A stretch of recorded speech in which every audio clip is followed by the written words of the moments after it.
Hello, madlang people, and good morning, Wells Fargo. Ako po, ang inyong lingkod na si Kai Cortez. At this is the moment that you've been waiting for. At nandito na siya.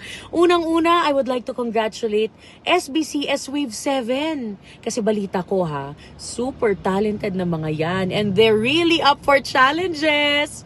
For sure, they will do more to excel kapag nasa production na. I'm so proud of you guys.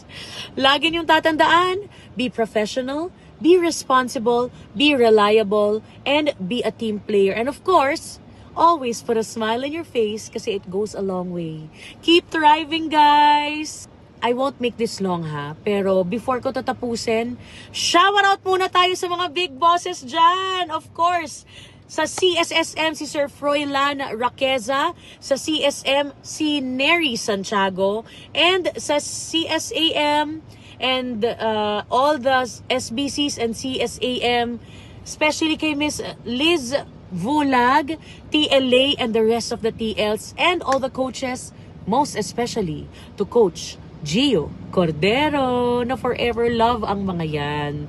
And of course, ang mga pretty, gorgeous facilitators, Lay and Yulene. Hello, O siya, Wave 7. Kaya nyo na yan. And sana magkaroon talaga ng chance na magkakilala tayo in person at magkakilala. You know what I mean? But in the meantime, congratulations. I-enjoy nyo lang yan.